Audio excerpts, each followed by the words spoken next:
É, pessoal, hoje é dia de novidades na DC. Tivemos grandes revelações envolvendo o filme do Cara de Barro, com a confirmação de que o Cara de Barro que aparece no filme é o mesmo do Creature Commandos. Vamos falar bastante sobre o filme do Cara de Barro, mas também sobre uma declaração do Peter Safran sobre o flop do filme da Supergirl e o futuro do DCU. Até porque ele falou sobre o plano de 10 anos do James Gunn e onde é que tá o plano de 10 anos do James Gunn. E também foi anunciado um novo jogo da DC baseado no DCKO. Não dá pra ficar muito empolgado porque é mobile. Ai, DC, me ajuda a te ajudar, DC, mobile! Poxa, é complicado, né? Tem também um novo trailer da animação Batman Queda do Morcego, assim como novos clipes, e a gente vai dar uma olhada nisso também. Ou seja, hoje é uma tonelada de novidades da DC, tudo isso depois da abertura.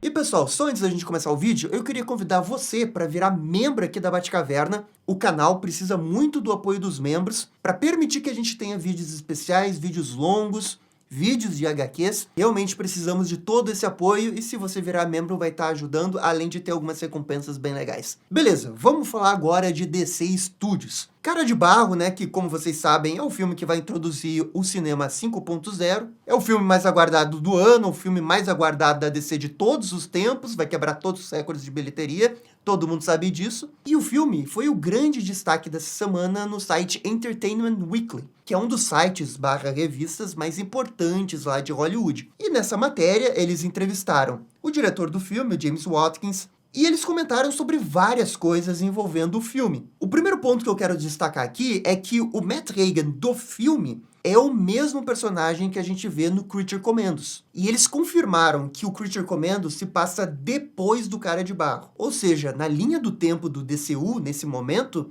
o filme do Cara de Barro é a primeira coisa. É Cara de Barro, Creature Commandos, Superman, Supergirl.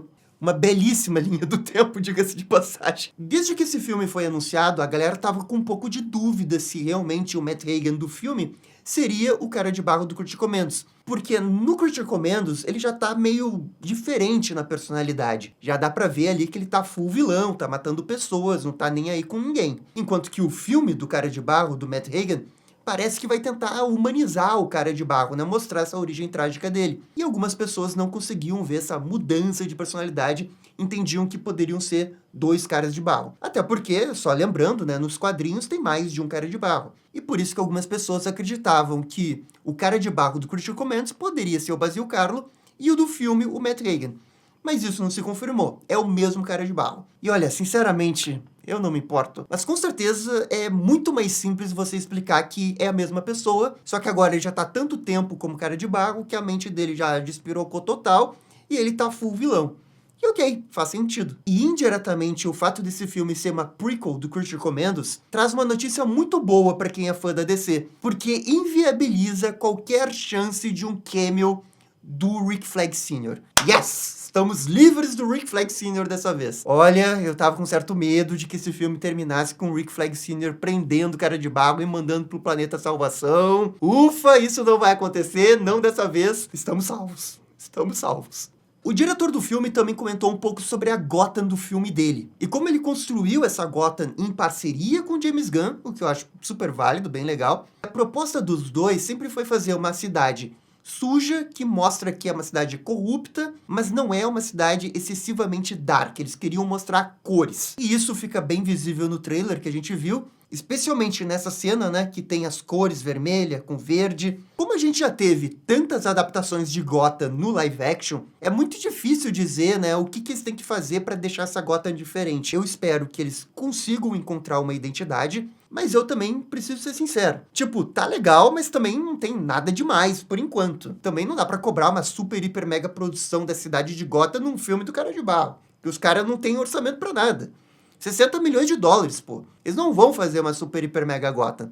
Eles vão fazer o melhor que podem. E considerando o que eu tô vendo ali, é o melhor que eles podem fazer. Cobrar uma Gotham do jeito que a galera sonha eu acho que cabe mais pro filme do Batman. Aí sim, porque vai ter 200 milhões de dólares, é um filme do Batman, sempre se espera uma grande gota num filme do Batman. No Cara de Barro, ok, tá bom o suficiente. Eu só espero que na hora que eles forem fazer o filme do Batman Brave and the Bold, só porque a Gotham apareceu desse jeito no filme do Cara de Barro, não quer dizer que precisa ser igual no filme do Batman Brave and the Bold.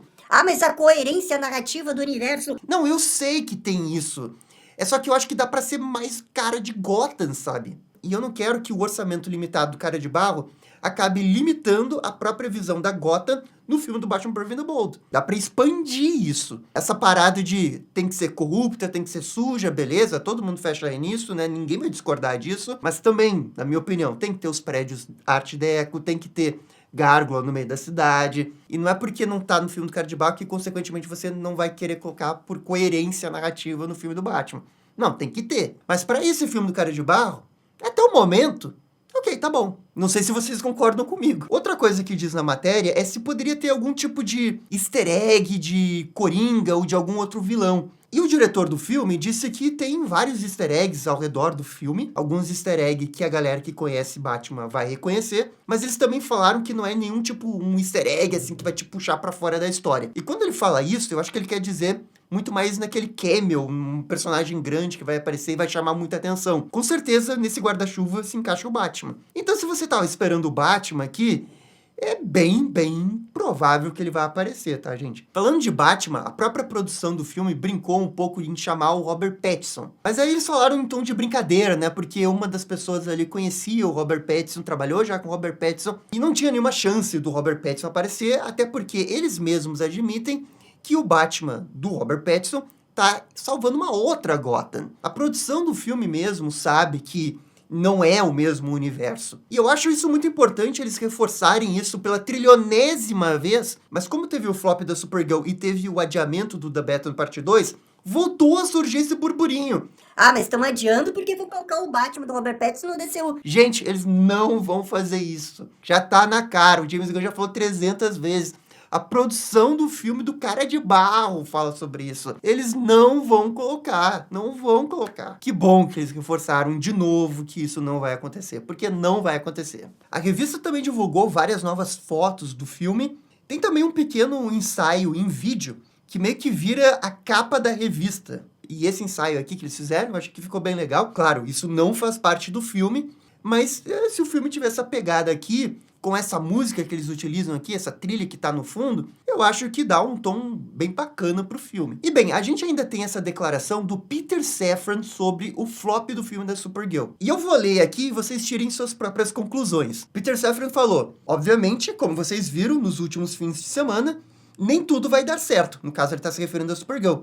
Mas não julgamos o sucesso do nosso plano de 10 anos com base em qualquer projeto individual no caminho. E assim, ele tá errado? Claro que não, ele tá certo. Qualquer empresa do mundo aí nunca vai deixar de seguir um planejamento, porque um mês deu prejuízo, sabe? Você vai continuar com o planejamento, porque planejamento é exatamente isso. Agora, me irrita um pouco o jeito que ele fala. Porque o flop do filme da Supergirl não foi um flop qualquer. Foi um flop muito grande. Foi um flop colossal, tal qual He-Man, um flop colossal. Um dos maiores flops que a gente vai ter em Hollywood esse ano. E eu acho que eles poderiam admitir que eles erraram. Mas é uma coisa que eles nunca vão admitir, né? É uma coisa que o Hollywood odeia fazer, que é admitir que estava errada. Obviamente o Peter Safran não vai fazer isso também, né? Mas me pega que ele trata um flop do tamanho do filme da Supergirl com, perdemos um dinheirinho aí, né? Pois é, 100 milhões de dólares. Mas tá tudo bem. E outra coisa que chama atenção nessa frase dele é o tal do planejamento de 10 anos do James Gunn. E assim, fazia tempo que eles não usavam essa expressão, planejamento de 10 anos. Eu lembro que eles tinham falado no passado, há muito tempo. E bem, passado tanto tempo, a gente ainda não viu o tal do planejamento. A gente acha que esses 10 anos é sobre a questão dos meta-humanos no universo da DC. Porque sim, de fato tem uma ou outra deixa ali nos projetos, no Pacificador, no Superman, mas não é uma narrativa que eles realmente estão construindo muito forte, né? Isso eu acho que não tá acontecendo. Eu acho que hoje, a sensação que eu tenho dos projetos aqui que aconteceram nesse momento, Critical Man, Superman, Pacificador, Supergirl, e agora a gente vai para Lanternas, a sensação que eu tenho é que são projetos muito isolados, né? Quase como se fossem graphic novels. O fio condutor entre esses projetos É muito pequeno. Eu lembro que quando saiu os episódios do Pacificador segunda temporada, eu ficava falando, pô, a teoria dos meta-humanos aqui, esse cara apresentador da televisão, daqui a pouco ele é aquele cara lá do Darkseid, que a gente viu lá na saga Legends dos anos 80 da DC, que é um pouco sobre os meta-humanos. Eu queria que essa primeira fase fosse sobre isso, mas daí o Supergirl não tem nada a ver com isso. Depois a gente vai pro Lanternas, que provavelmente também não vai ter muito a ver com isso. Então eu não vejo essa conexão, eu não vejo esse planejamento de 10 anos. Inclusive, eu quero lembrar que o James Gunn vai aprovar a série do Jimmy Olsen com Gorilla Grodd, que ele mesmo admitiu que o projeto antecede a sua chegada. Alguém fez um pitch para esse projeto antes dele chegar. Ele falou isso no Instagram, no threads dele, sei lá. Se o planejamento é meta-humano, não sei o que, o preconceito com meta-humano, ou a relação deuses e monstros, né, já que esse é o nome do capítulo, o que tem a ver a série do Gorilla Grodd que teve um pitch antes dele chegar? E por que você tá seguindo isso agora? Pra mim, isso não tem ligação. Eu fico com a sensação que o projeto vai sair porque eles acharam uma ideia legal. Porque eles querem aproveitar mais o elenco do Planeta Diário. Tinha essa ideia aí do Gorilla Grodd com Jimmy Olsen. Mas tomara que o planejamento dos 10 anos seja realmente sobre os meta-humanos. Tomara que a série do Jimmy Olsen e do Gorilla Grodd desenvolvam um pouco mais isso. Que o Homem do Amanhã desenvolva mais isso. Mas por enquanto, eu vejo um fio condutor muito pequeno do que poderia ser. Eu acho que tu tem que ter muito otimismo para querer ver isso nesse momento. E para mim, seria muito melhor se o James Gunn falasse um pouco sobre isso, planejamento de 10 anos. Porque eu tô muito mais preocupado do contrato dele terminar em 2027, ele lançar o Homem do Amanhã e depois ele sair para querer fazer projetos dele, sabe? Do que propriamente eu tá vendo um planejamento de 10 anos. Outra coisa, o planejamento de 10 anos começa a partir de que ano? Do momento que ele falou dos projetos em 2023? Ou do momento que começou a curtir comentários? Porque se começou lá em 2023, no vídeo que ele fez, já deu 3 anos e meio, a gente tá indo pro 4º ano. É quase a metade do planejamento de 10 anos do James Gunn. Ah, mas é pra começar a contar a partir do Superman. Ah, ok, daí ok, se você quer começar a partir do Superman, só deu 1 ano. É só que nesse meio tempo, né, ele anunciou um monte de coisa em 2023 e as coisas não saíram do papel, boa parte delas, né? Seria tão bom se pelo menos a gente tivesse uma linha do que vai acontecer. O vilão vai ser o Darkseid e é uma adaptação da saga Lendas. É um norte. Algumas pessoas podem não gostar da ideia, outras pessoas podem achar super bacana, mas é um norte. E o norte que eu não vejo nesse momento. Eu vejo muito mais um monte de projeto isolado. Espero eu que mude, né? Mas essa é a realidade. Bem, vamos seguir com a pauta aqui. Foi anunciado um novo jogo de luta da DC baseado na HQ mega evento DCKO. E o vídeo de gameplay que foi revelado, já com vários personagens aparecendo com seus designs da época do Rebirth, quando eu vi o gameplay, eu fiquei entusiasmado. Pô, não, o que é esse gameplay aqui?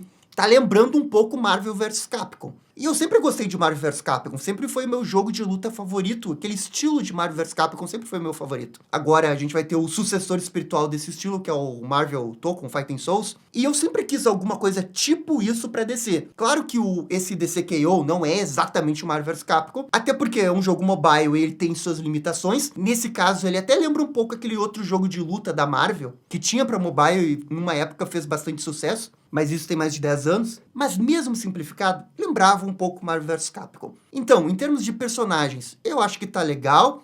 Os designs dos personagens estão legais, porque é basicamente os designs do Rebirth, com um ou outro personagem que tá um pouco feio mesmo, tipo a Estelar tá feia. Não acredito que eles erraram a Estelar, uma das personagens mais bonitas dos quadrinhos, mas eles deixaram ela feia. Mas no geral, eu fiquei empolgado. O problema é o que vem logo depois disso, porque esse é um jogo mobile. E esse é um jogo mobile que quando você vai se registrar ali no site, e eu já me registrei, prontamente já vem uma mensagem: entre no nosso Discord e ganhe moedas prometianas. Caraca, velho! Mas o jogo mal saiu. Não tem nem o beta. E vocês já estão prometendo moeda. Meu Deus do céu! Os caras não aprendem nada. Absolutamente nada com o fracasso do multiverso. Um jogo que era o meu sonho, diga-se de passagem, e eles deixaram morrer pela ganância. E aí, depois daquele fracasso, eles vão tentar de novo. Só que agora com skin da DC, e um jogo bem bonito de luta, mas né, quem garante que vai dar certo? Porque a ganância desse jogo sempre fala mais alto.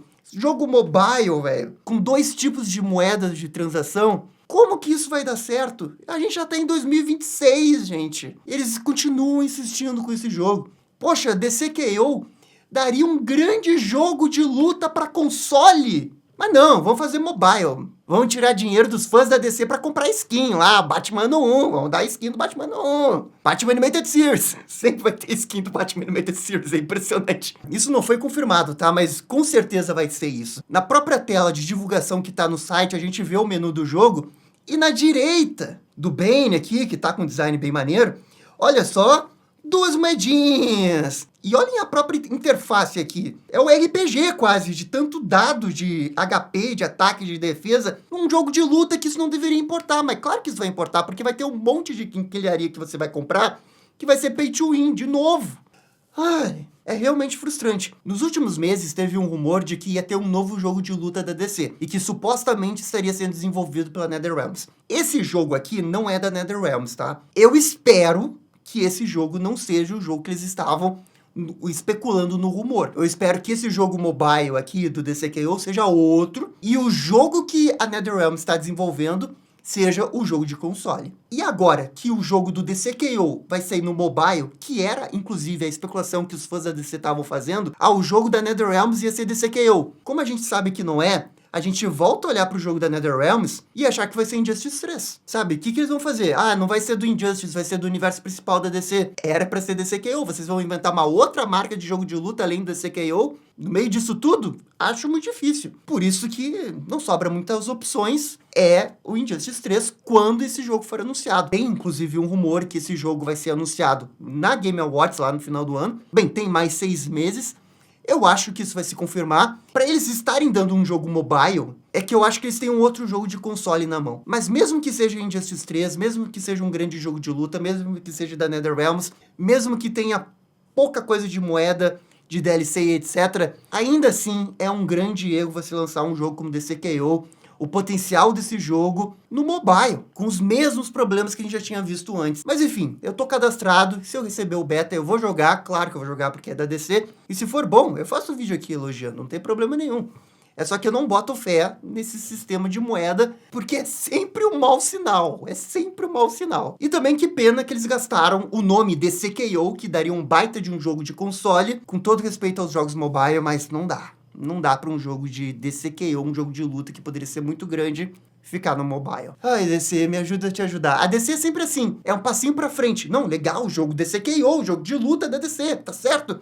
Mas é jogo mobile. Sempre tem uma notícia boa seguida de uma notícia ruim. Você nunca consegue ter uma notícia boa por si só, sabe? Bem, vamos para a última notícia, que é da animação da Queda do Morcego. Saiu mais um trailer da animação do Batman Queda do Morcego, só que dessa vez é focada na parte 1. Eu tô aqui com fone de ouvido, então já vamos reagir a esse trailer. Play, vamos lá. Batmóvel. Esse design do Batman tá muito bom, né? Batman todo quebrado porque os vilões saíram do Asilo Arkham. Aí chega o Bane com seu discurso. Batman! Tim Drake design muito bom. Aí Batman vai atrás dos vilões, né? Como a gente sabe da saga. Vamos pedir ajuda pro Jean Paul. Legal isso. Batman violento. Eu tô bem. I'm fine. Bane gigante, né, velho? Tá muito bom isso. Legal, vagalume e tal. Senhor Frio. Chapeleiro. A animação podia ser mais fluida, né? Mas os designs são muito bons. Pô, aí ele... Cara, essa silhueta do Batman com os espinhos no ombro é bom demais. Eu vou quebrar você. Tente o seu melhor. Dê o seu melhor. O Bane tá muito bom. Gigante. Batman. Legal esse trailer. Foi mais ou menos na pegada do primeiro. Só que o primeiro trailer mostrou coisas das outras partes. Do Jean Paul virando Batman, dele pegando aquela armadura e modificando. Também tem um outro vídeo dos bastidores que eles falam um pouco mais do Jean Paul Valley. E como que eles fizeram um visual bem baseado no Joe Quesada, lá dos anos 90, Espada de Israel, que é a HQ que antecede um pouco a Queda do Morcego, que introduz o Jean Paul Valley, né? E tem todo aquele negócio que vocês sabem da história do Jean Paul. Se vocês quiserem ver a história completa dele, tem um vídeo aqui de auge e queda dele. E na HQ da Queda do Morcego ele também participa.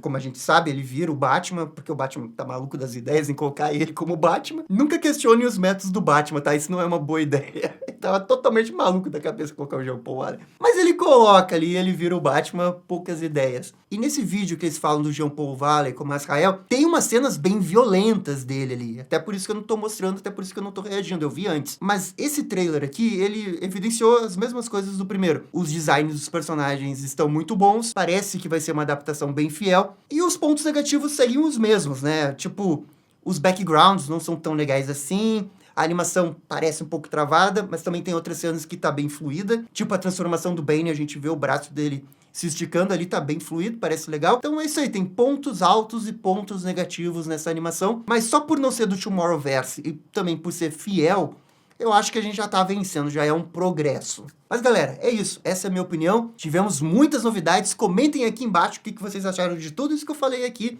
E no mais, muito obrigado por assistir o vídeo até o final. Eu fico por aqui e vocês estão ligados? Dale DC! E esse foi o vídeo com as novidades da DC. E aí, gostaram, não gostaram? Deixem suas opiniões nos comentários. E se curtiram o vídeo, deixe aquele joinha e inscreva-se no canal para ficar sabendo absolutamente tudo sobre Batman. Obrigado, gente, e até a próxima. Tchau, tchau.